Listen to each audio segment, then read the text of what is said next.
Welcome back. Now to the story of one brave Kenyan who is keeping the country's flag flying high right on the edges of the U.S. capital, Washington, D.C. Kevin Onyona runs the busy Swahili Village restaurant in Ashton, Maryland, serving African delicacies to the world. Well, Kevin, who is a cancer survivor, is now planning to expand the business into other parts of the USA to keep the taste of Kenya alive in a foreign land. Jeff Koinange has the amazing story of Kevin, whose American dream nearly turned into a nightmare. It's early Saturday morning at the Onyona residence in the very upmarket neighborhood of Ashton, Maryland, just outside the U.S. capital, Washington, D.C. Kevin and his wife Lynn are preparing breakfast for their 4 young children. I think that's a problem. Hiring domestic staff here in the U.S. is very expensive. So families like this have to do just about everything for themselves.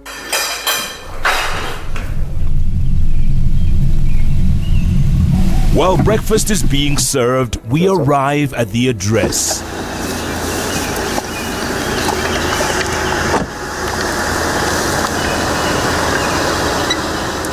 Punch in the secret code to enter the gate and drive into the palatial home.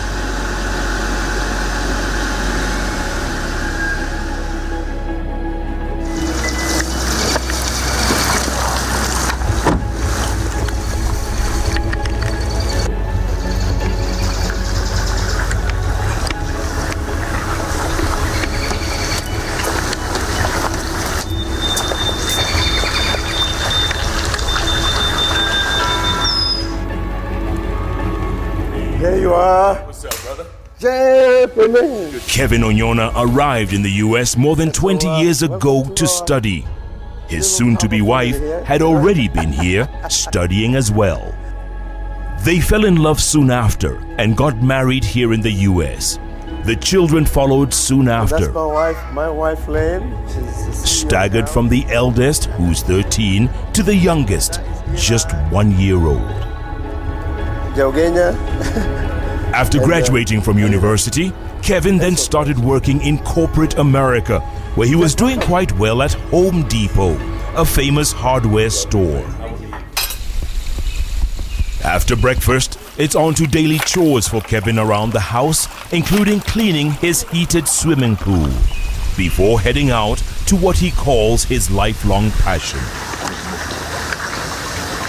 But even before he was able to achieve his dream, Kevin was diagnosed with cancer of the nasopharynx, that's the nasal canal, and given only 6 years to live. That was 6 years ago. But more about his battle with cancer later. Kevin's experience at Home Depot had taught him a valuable lesson in life: to never give up and to always chase after his dreams.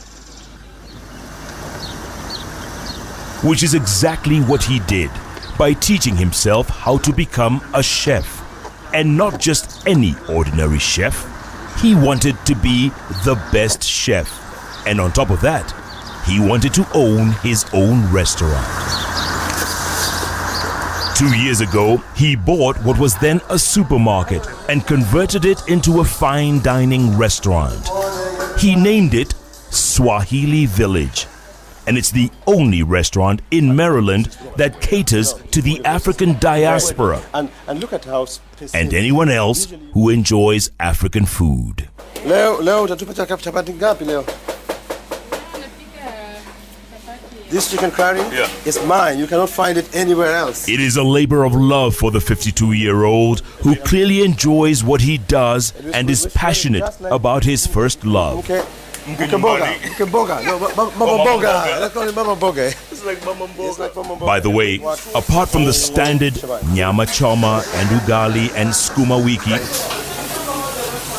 That's good. Are you getting hungry? What?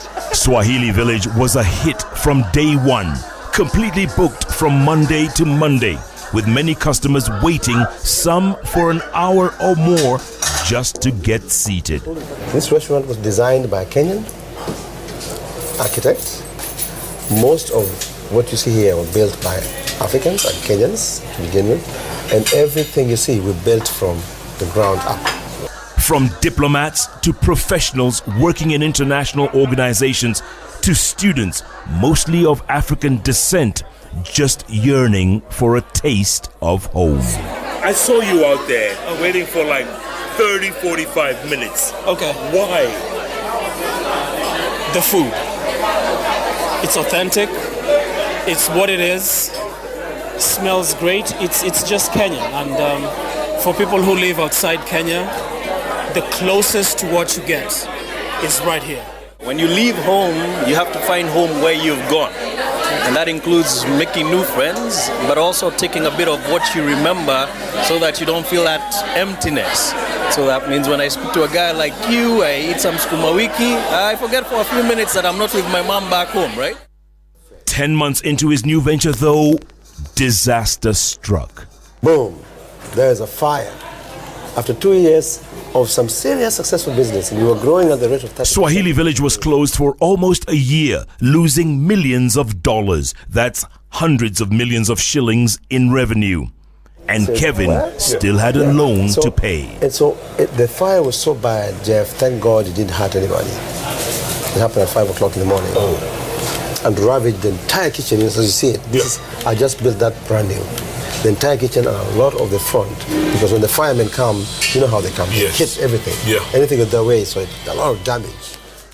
But he refused to quit, and he slowly embarked on rebuilding Swahili Village, reopening it nearly a year later, and all the while hoping his clientele would return. And just like that, lovers of African food with an African ambiance returned in droves. Up to 1,000 on any given night. Oh my goodness. Perfect ambiance and atmosphere. The food, fantastic. Loved it. Loved the beef, loved the spinach, also loved the communal aspect. And the staff was so good to us, the way that we felt treated like VIPs here. So that was great. I'm home because I've even met with the people from within the village. That is the immediate village where I come from. So I'm very much happy. At least we are interacting with a number of Kenyans. I feel I'm home. But Kevin had already seen a niche in this very competitive market and has already secured a very strategic location in downtown Washington, D.C. and points beyond. Center Street, Newark, New Jersey, across the road from NJ Park.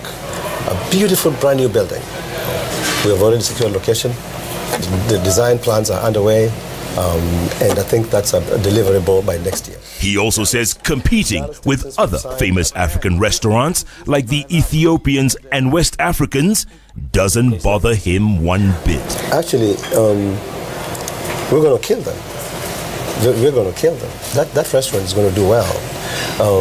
DC is starved for a good upscale African. Even Ethiopian restaurants that you find there are on small streets. But they don't serve the entire, continent as such. They are a good representation, but now we're coming in to elevate at the highest level of fine dining of African, authentic African cuisine. It is not By the way, regarding the nasopharynx cancer, my wife used to tell me, Kevin, something is wrong with you, the way you breathe. When you go to bed at night, there's something really wrong. You need to see a doctor. And you know what I said to her? No, I need to see an ENT doctor, not just a doctor, because that's in my nose. So Kevin took it all in stride and took it head on.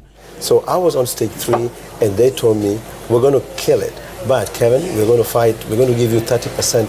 We're going to give ourselves 30%. You give us 70. If you swear, if you promise us 70%, we're going to kill this cancer. So what do you mean by 70%? Say it's going to come from you. You're not quitting. You're not giving up. Eventually ending up beating it through rigorous and sometimes very painful chemotherapy.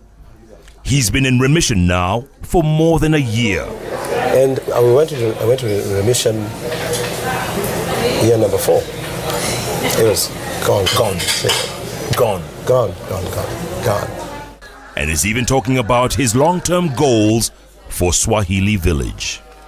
10 years from now, Swahili Village is going to be $200-300 million business. Version of Nyama Choma. Yes, Nyama Choma. This is the story of a Kenyan dream, a dream that almost became a nightmare, but in the end has a happy ending.